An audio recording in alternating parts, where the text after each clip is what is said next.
Hey everybody, Royalivi here with episode 4 of season 2 of the Sorare Road to Glory. Now, the Blackpool issue has sort of been milling about in the background for the last few weeks. I think I've said all I can possibly say about this after my latest video explaining the whole situation, so do go and check out that video if you haven't. The drama has been relentless on the Discord the last few weeks, and the topic of discussion eventually came around to people talking about YouTubers being shite. How it involves a lot of clickbait, for example. Sav here mentioning those YouTubers who do those I made X amount of money videos. Thankfully, I've never put out a video like that.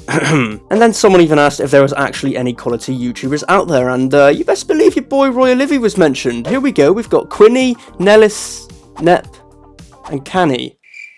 Huh. Must have spelt my name wrong there or something. That's strange. But I think AXA does make a great point here, and he's right. There's only so much that can be done with Sorare content. Hey, I'm going to try some new stuff with it in the future, but really there's only so much you can do. That's why I try and keep it lighthearted and light-humoured. And then out of nowhere, some top-tier lad who has a profile picture of a baby with a massive fucking head. Well, anyway, he came out and name-dropped none other than your boy, Royalivi, me, myself, and I. So at least I know if I ever make a channel trailer or some shit that I'll have some 5-star reviews to chuck in there. I mean, you got me blushing now, so thanks for the kind words and recent support from everyone. It really does mean a lot. And I even got a new idea to do a Road to Glory ASMR edition. So with all the introductory shit out the way, let's take a look at some of my recent S05 game week results. Starting with the big one, game week 250, an incredible special weekly that we did incredibly fucking terrible in. You know, what can I say? Mitsu was out injured due to a hamstring injury, which was only announced a few hours after the game week deadline closed, so that team was dead in the water before it even fucking began. Huge congrats to Zluckers though, who did win the special weekly with an impressive 434 points. Martinez banging in a hat-trick for him there to secure him top spot and bag a unique Nakagawa. Now I know shit all about the J-League, so no idea how much Zluckers would have got for this card once they traded it in, but hey, huge congrats to him or her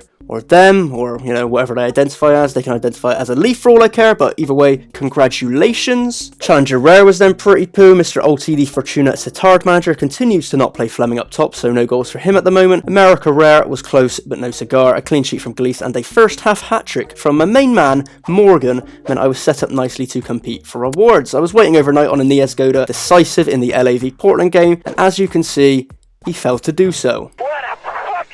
This meant I was a tad shy of hitting those tier 3 rewards, and honestly, after that outcome, I sort of had like a mini midlife crisis, except for Sorare, I guess. I buy on the low end of the curve and sell near the peak, and Morgan is definitely potentially near his peak after that hat-trick, so he's gone out of the club, but I have to say, it feels like a part of my soul went with him, and I'm starting.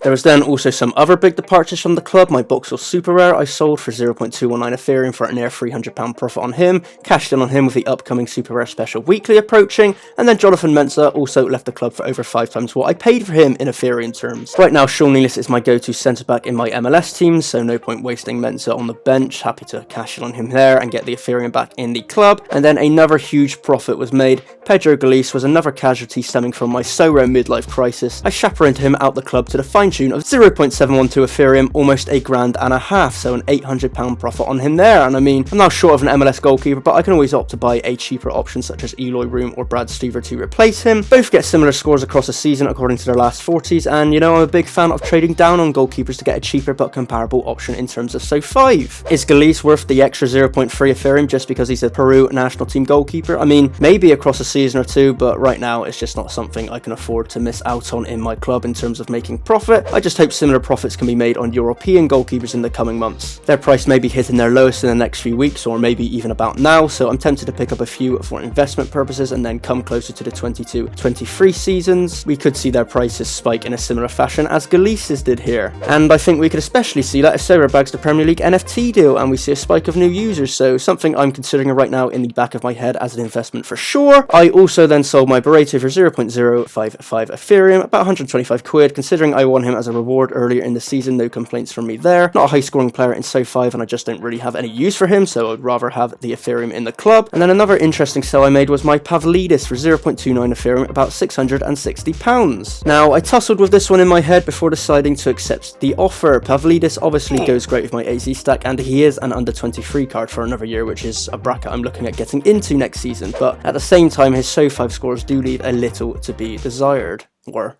a lot to be desired, a little.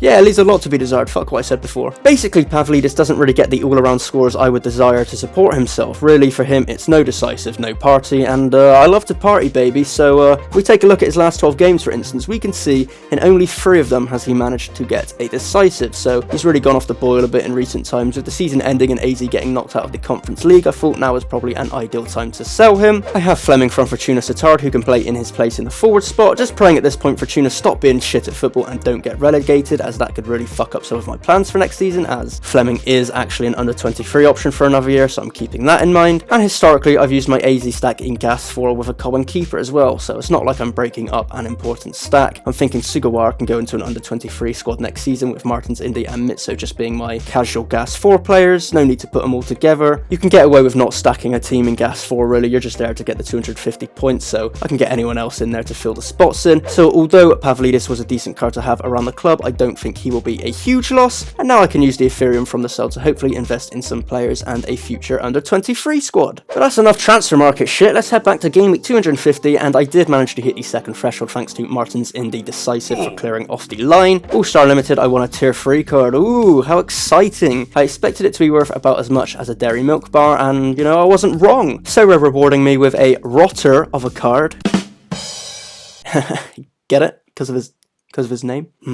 Anyway, my jokes may not be pretty funny, but what is pretty funny is that Sorare gave me a Heartbreak player as my reward, considering I've been banging on about how shit they are at football for the last few videos. I'm basically a soundboard when it comes to Heartbreak at this point, banging on about how shit they are in the Austrian Bundesliga. Moving on to game week 251, a midweeker, always strange ones, and game week 251 was no exception, as I managed to win a reward in the special weekly without a playing goalkeeper. I mean, it's only another shitty tier 3 reward, but with a DMP in the squad, can't really complain. I got Tolgai Arslan, and I mean, I've had shits worth more than this card, but hey, we'll take it, along with that 0.01 threshold, as my boy, Yukinara Sugawara, saved the day with another fucking assist. I mean, this guy is just the GOAT of my account, no question. Probably gonna have to make a Yukinari Sugawara appreciation video at some point, for fuck's sake, because this handsome man continues to do fantastic things for me. He makes me feel things I've never felt before. Anyway, game week 252, don't really want to talk about this game because it was a bit of a fucking disaster. I loaned 2 super rares for the special weekly. Turns out the team wasn't very special at all, as Acosta didn't play and Keynes was benched in yet another shit result for Hartberg. I mean, they couldn't score against bottom of the league who had 10 men for over an hour of the game, for fuck's sake. This did fuck my Challenger Euro team, as Fleming and Sweet did well, but the remaining players did not score enough to put me into the rewards bracket despite being somewhat close. America Rare was fucking pointless with Cade Cowell not making the San Jose squad. Oh, by the way, signed Cade Cowell off the new auctions market for 0.205 Ethereum. See how that one goes. My limited teams were then just fucking shit. Rafael Borre continues not to score, and then an all-star rare, I hit the first threshold. Ooh, exciting times in the account right now. For game week 253, I then went out and bought a limited Oblak for the special weekly, but it turns out I'm kind of special because he didn't actually fit the criteria for the special weekly. His last 5 score was too high, but apparently the maths went a bit over my head on that one, so I thought fuck it, I'll just lob him in this all-star limited team. Too many cooks in the special weekly kitchen this week anyway, so it would have been very hard to win a reward there. And hey, Oblak is the best keeper on the planet Earth right now, so even if his price drops a bit when the European season ends, he will always be up there as one of the best limited goalkeepers to have, so, you know, whatever. He then went on to prove me right with my assumptions because he kept a clean sheet against Man United in the Champions League with some tidy saves. But Rafael Borre should probably be renamed to Rafael Porre, as he did fuck all as usual. The Royalivi forward curse continues, so unfortunately I was not close to the required score to win a shitty tier 3 card. Absolutely devastating after my 2 exciting tier 3 rewards earlier in the video. And then all-star rare, that just sort of pissed me off. I have both Szczesny and Rulli common goalkeepers in my club. I thought Juve are at home here, so I'll lob Szczesny instead of Rulli in the team. But you know, Szczesny then decided to go out and concede 3 goals, for fuck's sake. Granted, 2 of them were penalties, so not really all his fault, but it's just a bit of a kick of the teeth when we then check Rulli and see he scored a 76, so that would have been enough to hit that second threshold. Nothing seems to be going my way at the moment, so 5 ways. Fucking hell, lots of game weeks here that have gone shit, and game week 254 was no exception, except for the fact it kind of was an exception. I mean, overall it's pretty shit, but I did manage to hit the second Ethereum threshold thanks to a lovely goal from none other than Bruno Martins Indy. So happy days there, and then in America Limited, I won a tier 2 card, which was kind of underwhelming as I was about 10 points shy of a tier 1 card, and apparently Cecilio Dominguez had a great game and could have had about 5 assists, but Alex Ring of Austin FC could not finish his dinner. So instead of a tier 1 card, we got a tier 2 card, a Maxime Chanot. And if we take a look at his Sorare data, he is worth around 20 quid right now, so yeah, whatever, certainly not terrible. If we check his price graph, we can see he had a much higher price a few weeks back. This was off the back of a strong start to the MLS season for him. He has since got a poor score sandwiched between 2 DMPs, so just happy to keep him in the club right now as a backup option. And you know, if he gets his form back to what he had at the start of the season, perhaps I'll be able to sell him on for some good money at some point. And that's all my recent game week results, so yeah, that's where the title of this video has come from. I'm basically really disillusioned with Sorare and S05 at this point, chatting with several people in the Sorare scene, and a lot of people feel the same way. It's just so hard to take having a team scoring 350 points or so just to win a shitty tier 3 card. You really need a top team at the moment to compete at the high end of S05. It's making a lot of these tier 2 and tier 3 cards just fodder to sit there in the background, and this is why I'm having a Sorare midlife crisis right now. A whole month of poor S05 scores has got me questioning my S05 management and tactics. Let's look at my gallery. Worth around 4 Ethereum according to Sorare data. Nothing amazing, but nothing insignificant at the same time. I've currently got over 8 grand worth of cards in the club, with another 3.5 grand's worth of Ethereum in the account. In terms of rare cards, I've got my Heartbreak stack and my AZ stack. They compete in Challenge Europe and Gas, and then when they go on their season breaks, I'll have my America rares playing Gas and America. You know, I'd have to buy a rare goalkeeper, but after that, these teams would be ready to go out and play and maybe push for a tier 3 once in a blue moon. But you know, that's all she's ever really going to write for me. These teams are never really going to push higher than those heights, and at this point, I'm really questioning if I'm going at this at the right angle. There's just no point splitting my budget across weaker cards across multiple teams. Yeah, the more teams I have, the better content it is and the more chances I have of winning rewards each game week, but at the same time, the rewards just aren't going to be worth it, and the teams probably just aren't going to be good enough. So yeah, I'm probably going to have to sell up some players and make some decisions on some players in my account over the coming weeks, especially with the European seasons going on their break right now. Their season's ending and their prices are in the bin due to this. It makes it a great time to go out and invest in some of these cards, but also a hard time to sell some of these cards. So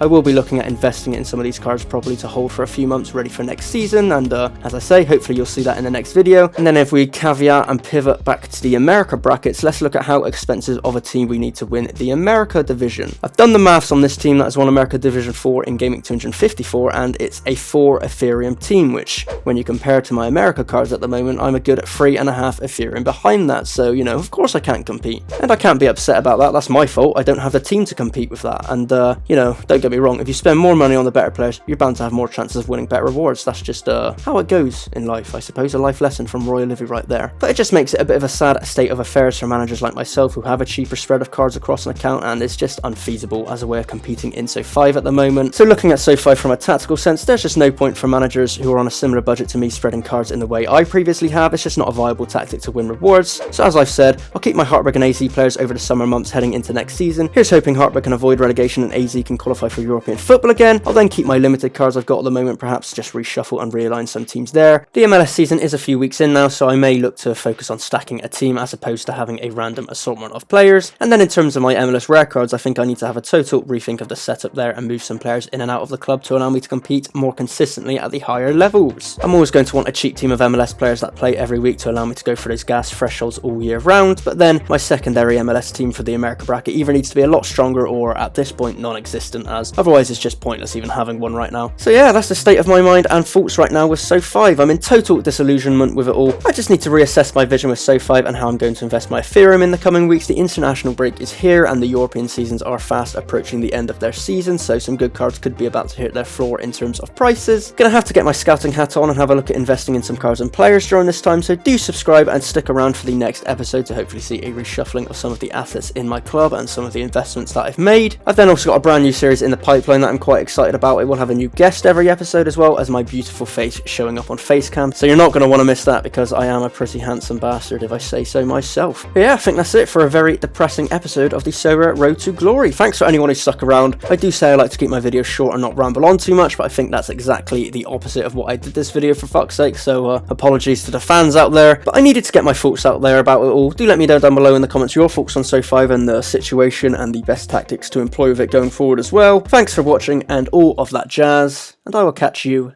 next time.